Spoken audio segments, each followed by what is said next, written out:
I'd just like to introduce Ambassador Pat Kelly, who is world-renowned for his international diplomacy and as Undersecretary of State for right. So Pat is also one of the founders of the Fund to Conserve and on the board presently. So we owe him a great deal. Thanks, Pat. Luckily, my note cards are still where I put them.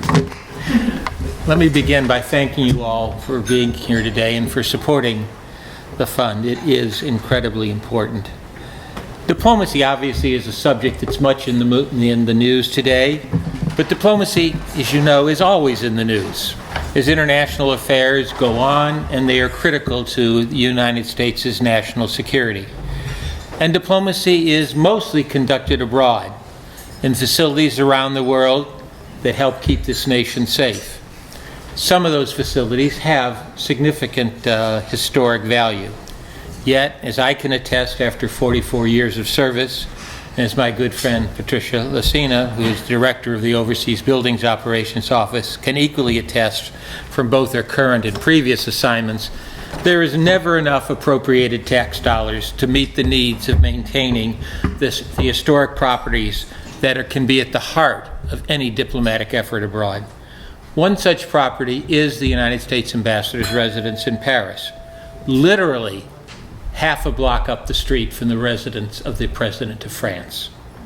It is a building whose origins go back to the Baroness de Pontalba, who was a French woman who made her money in Louisiana in sugarcane. And with those funds, she constructed the magnificent facility from her profits. I had the duty and privilege of serving for 4 years as the logistics officer at the American Embassy complex in Paris, and one of my major responsibilities was to oversee the physical structure of the palace. I never had enough funds to do all that was needed, and though my efforts were continued by my successors, who also faced the same challenges, one can imagine how, now 40 years later, even with continuous work, there is a true need for a major rehabilitation. Now, whether it is the 4th of July reception, or a dinner for the visiting Secretary of State, or the residence of the President of the United States when visiting in Paris, the building represents the United States of America to generations of French officials, both public and private. Now, there are disagreements between nations, but we cannot forget that France is our oldest ally. And let me tell you a little bit of a vignette. In 1984, I was assigned as the State Department logistical liaison to the White House for President Reagan's attendance at the ceremonies marking the 40th anniversary of the D-Day landings in Normandy.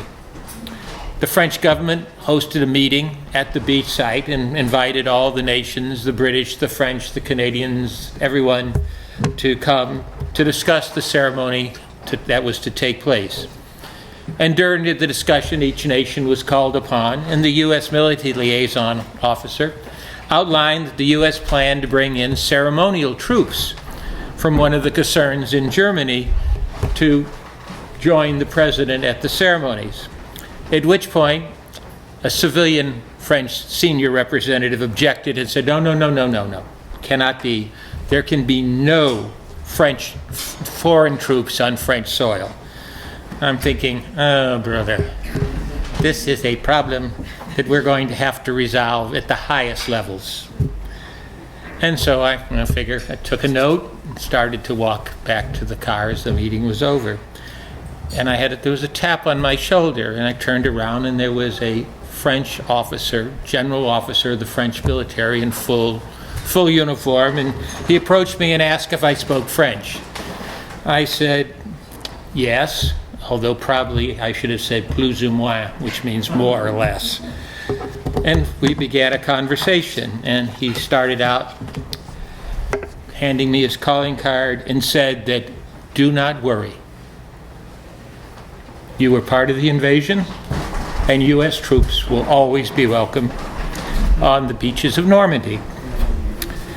And then he said, call me, you have my card, and just tell me where and when the U.S. troops will cross the French border. So I took that back, gave it to the defense attaché, who called the Germans, and arrangements were made, and then with better French than mine, they called the general officer back and gave him the information. So then the appointed day arrived, and I'm sitting in my office in Paris going, shit, I have not heard anything. And then the phone rings, and it's the defense attaché saying that the troops had arrived.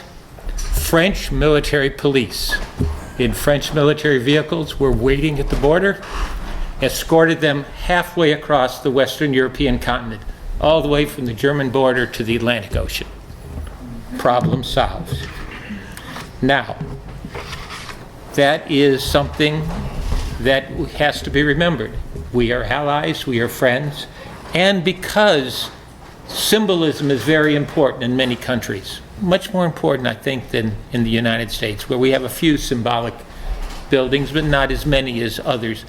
The U.S. ambassador's residence in Paris is one of those symbolic buildings, and an alliance such as we have with the French should be recognized with a diplomatic facility able to represent one great nation to another. And this is why I think the Paris residence should be and is one of the major projects that this fund is working on, and I thank you all. And if you're not participating, I beg you to think about it. In these times, U.S. diplomacy overseas is going to be incredibly even more important, as it is the channel to explain to foreign governments, because they double track everything. They'll talk to their ambassador here, but they'll talk to our ambassador or our representatives at the other end, and then they merge them to make sure they're getting the same story. So they want to hear that story. Thank you very much.